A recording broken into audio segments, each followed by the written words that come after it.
My name is Brielle Carter. I am 25 years old and last night my sister demanded control of my bank accounts. So I smiled, booked a plane ticket and disappeared to start over. If you're watching this, drop a comment, hit like and subscribe. Because what follows isn't just a runaway story, it's how I turned a threat into a system reboot.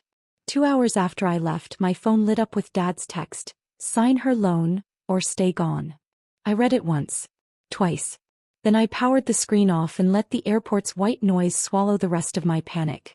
Here's who they are. Dad, Marcus. Regional car dealership king, handshake morals, Sunday sermons about discipline, and a private habit of floating funds he never returns. Mom, Dana. Image curator, charity luncheons, loves a camera angle, allergic to responsibility when the lights are off. Sister, Kendall. Glossy ambition, zero breaks. A dozen business ideas financed by other people's exhaustion. Aunt Jo, night shift nurse, black coffee saint. The only one who taught me bills are promises, not suggestions. At the gate, my wrist stopped shaking. I opened my laptop and began. Kendall thought control meant passwords. It didn't. I had infrastructure. 2-factor keys, rolling pins, emergency freezes, friendly fraud notes, and a deadman timer that revoked every linked device if I didn't tap "I'm safe" by midnight. She had entitlement. I had a blueprint. I traced the first leak. A cosmetic studio subscription that billed quarterly under a vendor alias. Cancelled. Then the mentorship platform, that was just a VIP group chat with glittery sound bites. Cancelled. The shared family emergency card? Converted to view only and rerouted to a legal escrow I'd opened last year after Kendall used it to buy a drone for content. A kid across from me kicked his suitcase to a rhythm. It steadied my breathing. I set up travel alerts, rotated vault codes and tagged every recurring charge with notes from my bank officer. Lydia, who actually answers when I call. Boarding. I slid into my window seat, the kind where night turns the glass into a mirror. For a second I watched the version of me who used to say yes. Then the plane lifted and she stayed on the ground. Break time equals 2/. At 11:58 p.m. the deadman timer pinged. Confirm safety? I pressed yes and watched the last shared account flip to frozen. By midnight, everything she could touch was gone. I thought the first night would be quiet, until the voicemail transcriptions started stacking, and the last one wasn't from my family at all. The first voicemail was my mother. Gentle tone, urgent words. Brielle, you know how your sister gets. Just sign it. It's a small loan. Family stays together through these things. The second was Dad, shorter, clipped. You're embarrassing us. Stop playing the victim. By the third, I'd stopped reading transcripts. I let them pile up like receipts from a life I no longer owed. Break time equals 2/. The morning after I landed in Portland, I rented a tiny studio above a bookstore. The landlord, Mrs. Collins, didn't care who I was as long as I paid on time. It felt freeing, anonymity that didn't require apology. I brewed instant coffee, opened my laptop and watched the balance report stabilize. Every account reflected 0 outgoing transfers, and the family investment profile had locked them all out.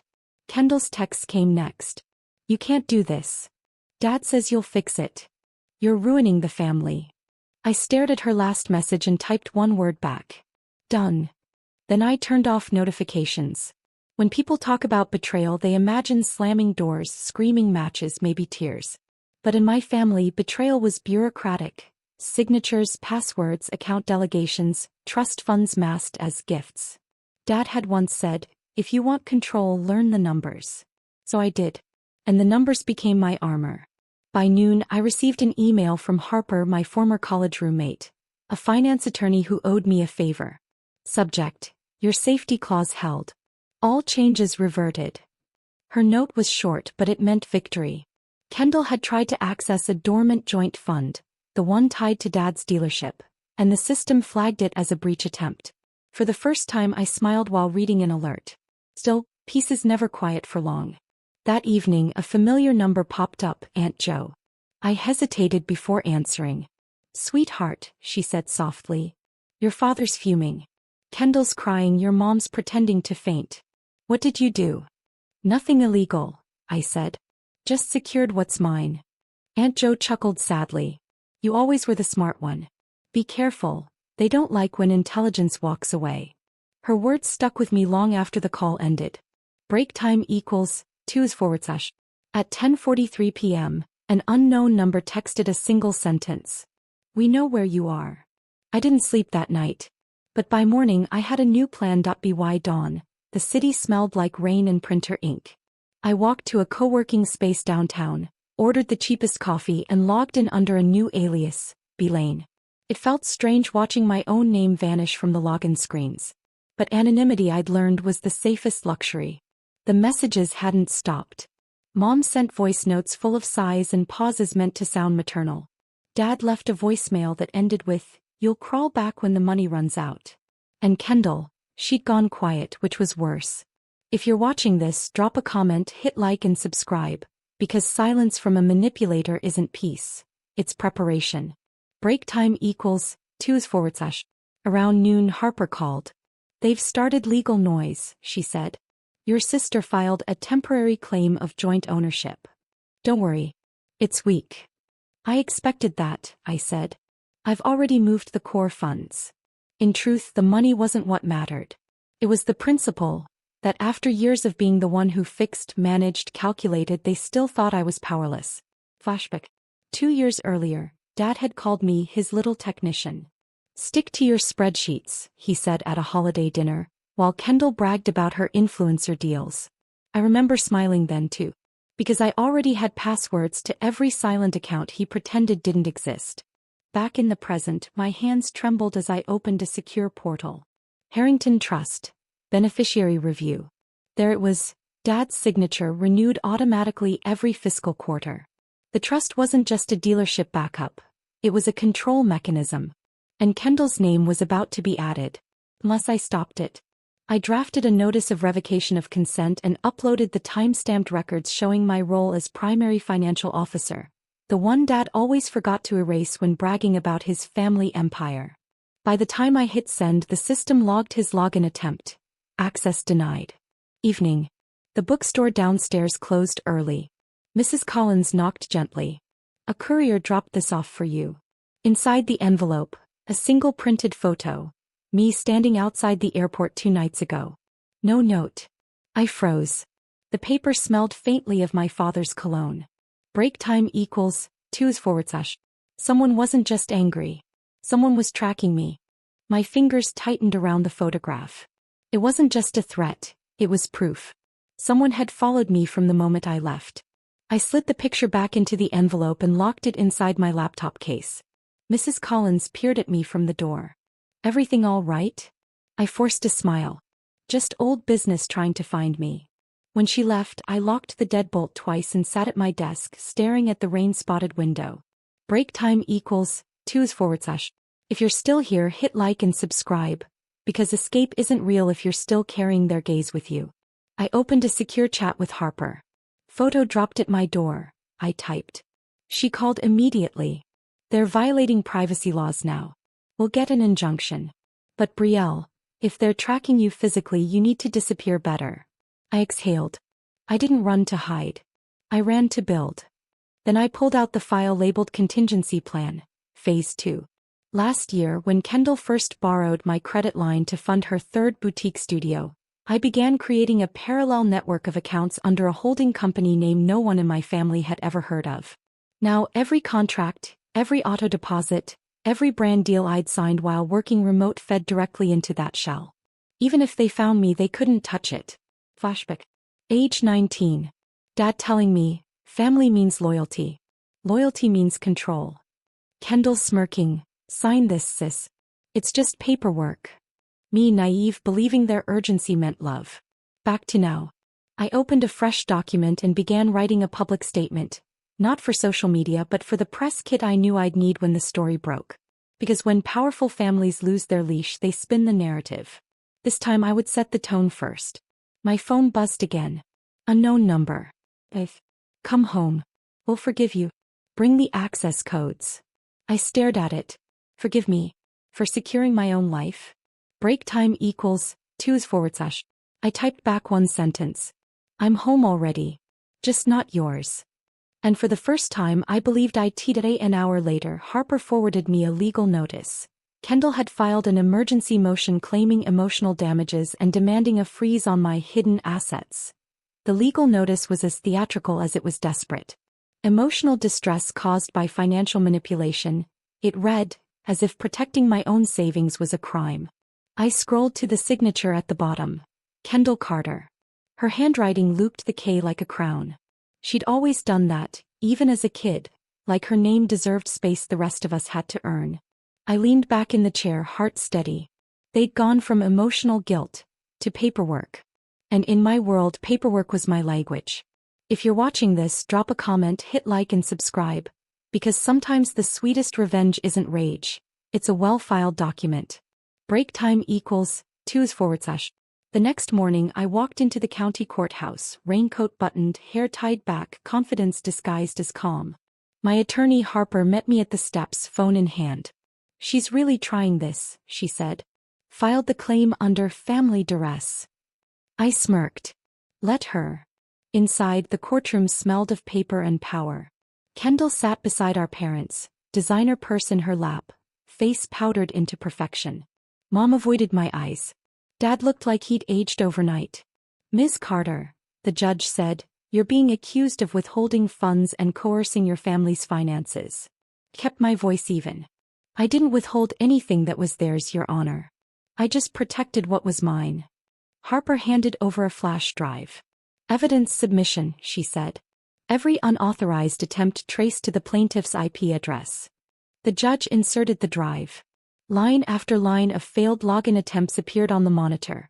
Timestamps, device IDs, location pings. The courtroom murmured. Kendall's jaw tightened. "Those aren't mine," she said softly. The judge frowned. "They originate from your personal laptop. Break time equals 2/. For the first time, Dad looked at her. Really looked at her, and I saw something crack in his expression. He whispered something and Mom's lips parted in shock. Maybe they were finally realizing this wasn't rebellion. It was self-defense. The session adjourned temporarily. Harper turned to me. "You did it. Once the injunction's filed, you're untouchable." I nodded but didn't smile. "Not yet. They still think they can reach me emotionally." She raised an eyebrow. "What are you planning?" I zipped my bag. "A reminder that you can't blackmail someone who's already walked away." That night I scheduled a press release to go live at 7 a.m. sharp, titled, "The Price of Family, How I Funded Their Dreams and My Escape. Break time equals 2/. At 6:59 a.m., my sister posted a filtered selfie captioned, "Some people never learn loyalty." At 7 a.m., every major finance blog received my story with documents attached. By 8:10 a.m., my phone buzzed with one new message. Not from my family but from an investor who said, "We've been following your courage, Brielle. Let's talk." When you grow up in a family that worships appearances, truth is the one sin no one forgives. By the time I finished my coffee, the press release had detonated across social media. Daughter of car dealership empire exposes financial exploitation. My inbox was a storm, half outrage, half admiration. Kendall's influencer accounts went private within an hour. Dad's dealership page quietly removed all family photos. She posted a Bible verse about forgiveness, the digital equivalent of a sigh. If you're still watching, hit like and subscribe, because this wasn't revenge anymore. This was reclamation. Break time equals 2/. At noon, Harper called. "You just became the whistleblower of the week." I laughed quietly. "Not exactly what I planned." "You wanted peace," she said. "You earned power instead." Her words hit harder than I expected. I'd spent years running balance sheets in the background while Kendall took credit for family ventures. Now the truth had flipped the hierarchy. I wasn't the assistant. I was the architect. That afternoon I met with the investor who had texted me. Her name was Adele Mora, a venture capitalist known for funding women who'd been underestimated. She smiled as I entered the glass-walled office. "You built your own firewall," she said. "Literal and emotional. I like that." She offered me a contract, a new startup fund under my name. I stared at the dotted line. For the first time, signing something didn't feel like surrender. "Let's call it Phoenix Ledger," I said. "Because sometimes you have to burn down what owned you." Adele grinned. "That's poetic and bankable." By evening, my story had become a trending topic. Hashtag family finance war. Hashtag the Carter revolt. Reporters wanted interviews. Friends I hadn't spoken to in years were suddenly so proud. And yet, I sat alone in my tiny studio watching the rain beat against the window. Success felt quiet. Break time equals 2 /. Then my phone rang. Aunt Jo. Her voice trembled. Brielle, your father, he's in the hospital. Heart palpitations. They said it's stress. I closed my eyes. Not guilt. Not relief. Something in between, grief that he'd rather break than bend. I'll cover his medical bills, I whispered. Even after everything? She asked. Yes, I said softly. Because that's what real control looks like. Choice. That night the world praised me for cutting ties. But all I could think of was that photo left at my door. At midnight another envelope slid under it. This time no photo. Just a note. You think you're free. Wait till you see what's next. I didn't touch the envelope at first. It lay there on the wooden floor like a heartbeat. Small, silent, full of danger. I crouched down, slid it open with a key and unfolded the note. Black ink. Neat handwriting. 2 sentences. You shut them down but not me. You forgot who built your safety net. Break time equals 2 /. If you're watching this, hit like and subscribe. Because when you think the storm has passed, that's when the next wave quietly forms. I took the note to my desk, scanned the handwriting and froze. It wasn't my father's. Not Kendall's. It was Harper's. For a second my chest hollowed out. I replayed every call, every "you're safe now," every detail she'd known, from the passwords to the vault timing.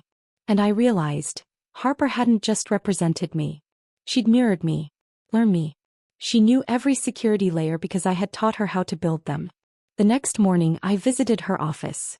She greeted me like nothing had happened. Coffee? She asked. Sure, I said. I like to drink something warm before cutting people off. Her eyebrows lifted. Excuse me. I placed the note on her desk. Her smile didn't falter. It sharpened. You always were too trusting, Brielle. I didn't plan to hurt you, but your story went viral. Everyone wanted in. I just adapted. I stared at her, stunned. You used me. She leaned back, fingers steepled. I taught you. Every firewall, every contract. It was a partnership until you decided to go solo. Break time equals 2 /. I slid my phone onto the desk, recording the entire exchange. Funny thing, I said. You should have read the new terms of my company's confidentiality clause. Her eyes widened. What clause? The one you drafted, I replied. I just updated it. Within hours, Phoenix Ledger's legal team launched an internal audit. Harper's firm was found using proprietary client data for self-investment, a felony under state law. She called me that night, furious. You'll regret this. No, I said calmly. I'll remember it as the day the teacher failed the test. By dawn my father was stable. Kendall's accounts had been flagged for fraud. And Harper's firm had collapsed under its own lies. But I didn't celebrate. Not yet. Because behind every voice message, every shadow, every betrayal, one question still echoed. Why did they all think I'd stay quiet? Break time equals 2 /. Then I realized the answer. Because silence was the language they taught me. No. I spoke fluently in exposure. At 7:30 a.m., a news anchor's voice filled the room. Phoenix Ledger's founder, Brielle Carter, just exposed her former attorney in a historic case. I smiled faintly, unaware that in the next hour, I'd be receiving a message from someone I thought was gone forever. The message came just as the sunlight hit the window. Unknown number. No name. But the words froze me. It's Dad. We need to talk. Alone. I stared at the screen, heartbeat stumbling. For weeks, I'd imagined this moment. Confrontation or apology, I wasn't sure which. I grabbed my coat, locked the studio, and drove toward the rehabilitation clinic Aunt Jo had mentioned. The drive felt endless. Every mile replayed the echoes of our past. Dad's voice, sharp as an audit. Loyalty is obedience. Now for the first time I was walking in not as a daughter but as a mirror. Break time equals 2 /. He was sitting by the window, pale but alert. The monitor beside him beeped softly.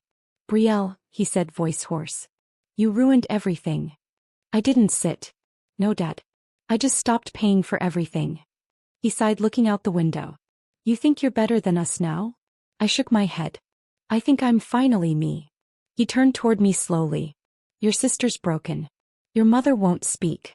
You could have fixed this quietly. Quietly? I said. You mean secretly? Like the years you hid my tuition payments under operating expenses? Like the accounts you made me sign to protect your reputation? His silence was answer enough. He reached into a drawer and slid an envelope across the table. Inside, a single old photograph. Me and Kendall as kids holding ice cream cones in front of the dealership.